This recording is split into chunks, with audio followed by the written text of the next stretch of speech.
Bonsoir, bienvenue. Voici les titres. Un cortège qui n'est pas passé inaperçu. Des milliers de motards ont défilé sur l'autoroute A1 et dans les rues de Lille. Autoroute bloquée dans les deux sens. Des motards en colère contre le gouvernement. On verra pourquoi. On commence donc avec la fronde des motards. Ils ont dans le collimateur toutes les mesures gouvernementales, mesures jugées ultra répressives en matière de sécurité routière. Tout le week-end, des rassemblements ont eu lieu un peu partout en France et notamment à Lille tout à l'heure. Blocage et bouchons. Frédéric Béal, Antoine Morvan. Qu'est-ce qu'on en fait ? Les gilets jaunes de la colère, les motards préfèrent les brûler plutôt que de les porter. C'était déjà une des raisons de leur grogne en juin dernier. Le gouvernement voulait le leur imposer au nom de la sécurité routière. Avant la manif du 18 juin, donc l'État voulait nous faire porter des gilets jaunes. C'était noté dans le communiqué de presse du gouvernement. Après la manif, ils nous ont dit mais non, vous avez rien compris. C'est pas des gilets jaunes qu'on veut vous faire porter, c'est juste des brassards. Ça va vous sauver la vie. Et là actuellement, on est en train de prouver que grâce au hérisson, le gilet jaune ne servira à rien, il se fera quand même écraser.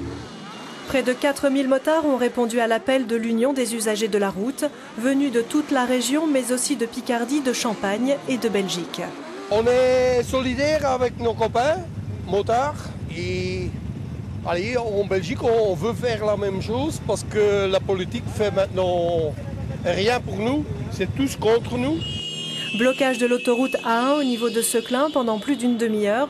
Concert de klaxons et moteurs, tout ça pour dénoncer une plus grande répression économique entre des PV plus chers ou des radars non annoncés.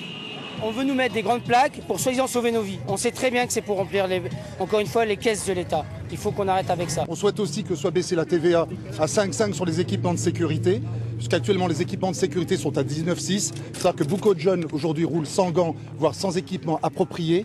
Tout simplement parce que les équipements sont très chers. En baissant cette TVA, ça permettrait de rendre les équipements plus accessibles et d'avoir des jeunes plus protégés.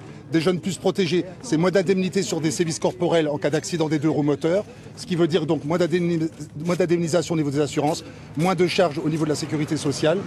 Pour rappel, depuis le début de l'année, 55 personnes sont décédées sur les routes de la région. La moitié sont des deux roues, motards et cyclistes confondus.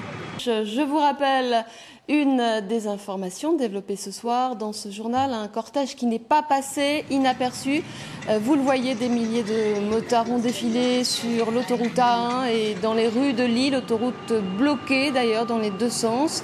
Des motards très en colère contre le gouvernement. Ils ont dans le collimateur toutes les mesures gouvernementales, mesures qu'ils jugent ultra répressives.